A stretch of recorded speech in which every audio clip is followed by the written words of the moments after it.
This is where the water comes down that goes to town.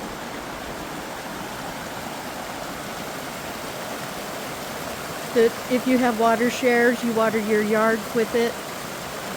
And then it splits in two different directions and goes out to the farmers' fields. And that right there is a holding pond that they dug a couple years ago during the floods after the fire, that you can see the mountains are bare from the fire. And all this debris comes down from the mountains since the fire. And Trace came up here to dig out the debris by the headgate to try to relieve the pressure in the creek going by our cabin, which isn't supposed to be a creek anyway. It just was made by a past flood.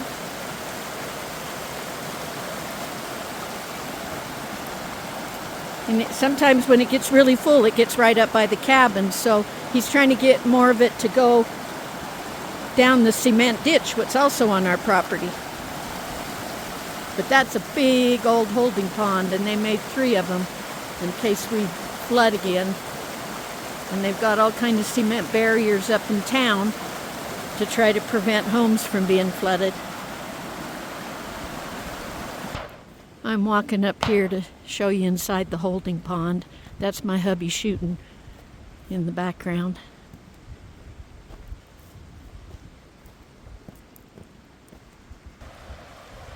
There you go, it's one of the holding ponds, and you see all those rocks down inside there and dirt. That's what's come down off the mountain. That was all smooth and cleaned out.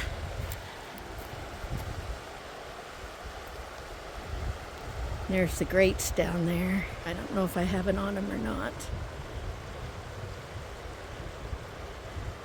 It is made, I guess, to help prevent debris from going down there. I don't know why, but that's what I assume.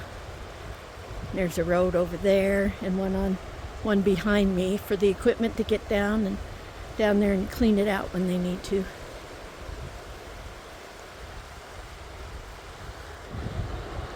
There's snow on the mountains. It's pretty warm today. You can see where the fire was, all the dead trees up there. It's sad. I know it won't be in my lifetime, but it'll be better than it was before and provide more feed for the animals and stuff. But it's really sad to drive up there.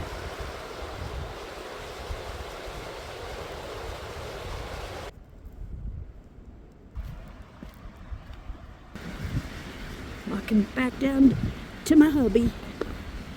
Now he's got the shovel again. He's gonna have to maybe do some more shooting for me.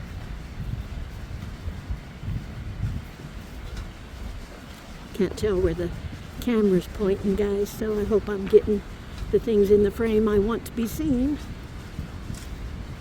Am I supposed to talk about it? Yeah, you show them what you want to. Walk over here. I'll go real slow for you. Okay, go real slow. We wouldn't want me to stumble and fall. I wanted to make sure that people were keeping up with me. Okay. So this plant right here with the big broadleaf fuzzy thing, and one later on in the year it'll have that corncob looking thing over there. I believe it's pronounced Mullein. I'll get to the spelling here in a minute. Mullein or Mullein? Whatever you say, I'll agree with. Well, I don't know. We'll get to the spelling. But it's supposed to be really good for respiratory. When they had the COVID was going on, you make a tea out of this. You get, I don't know, you chop it up, dry it. I don't know why you couldn't boil it the way it is. But let me see if I can get the name of it. There's some people here that are really into herbs. They're claiming they kept people out of the hospital by drinking this tea. Well, I think everything's provided for us if we'll just make use of it. Okay, it's spelled M-U-L-L-E-I-N. E-I-N. That's weird. E-I-N. Renowned for its ability to support respiratory health and can be especially useful during the cold and flu season or any time your lungs need a little boost. My husband needs to be having that all the time because he has some lung issues. Yeah, I gotta try it. You should. Let's see, it says, make mullein tea is as simple as adding 1 to 2 teaspoons of crushed dried mullein leaves to a cup and topping it with boiling water. Steep for 10 to 15 minutes. Strain and enjoy the warm, soothing tea.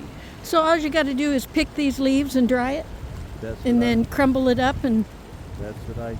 so gathered. you drink the little pieces of leaves? No, I'm sure you'd want to filter it out. Oh, okay, that makes more sense. Or put it in some kind of tea bag.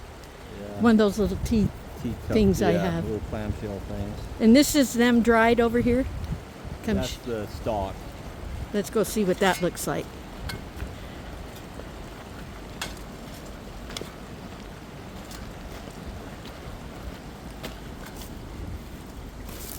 To me, it looks like a corn cob. Yeah. I don't know if there's any value to the top. Other All I than, know is just that that stuff grows everywhere. yeah. You know what they say, guys, if you don't learn something new every day, you're doing something wrong. You just learned something new if you didn't already know this. Maybe you can try it and let us know. It's quite an article here.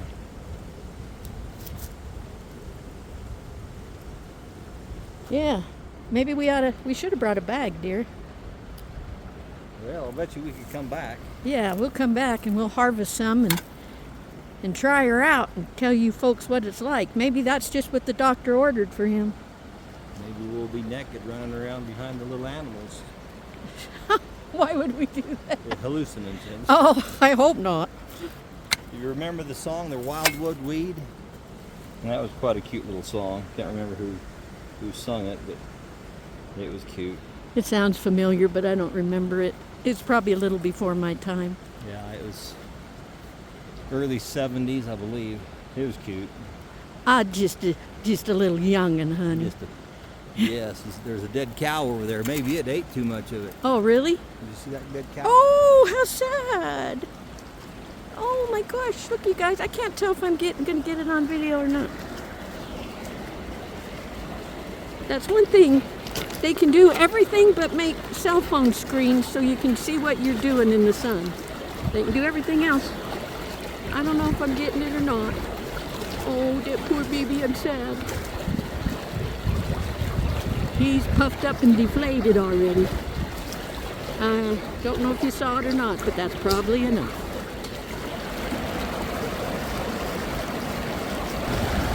Okay, folks, that'll wrap this video up.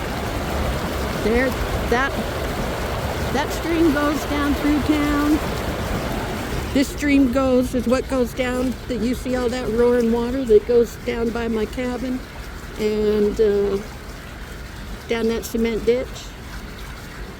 But it's not supposed to go down there by my cabin. It's supposed to just go down that ditch. But since the flood in the 80s and then the fire a few years back, it goes by the cabin. Thanks for watching. If you like what you see, please give me a thumbs up and subscribe to my channel. Rowdy out.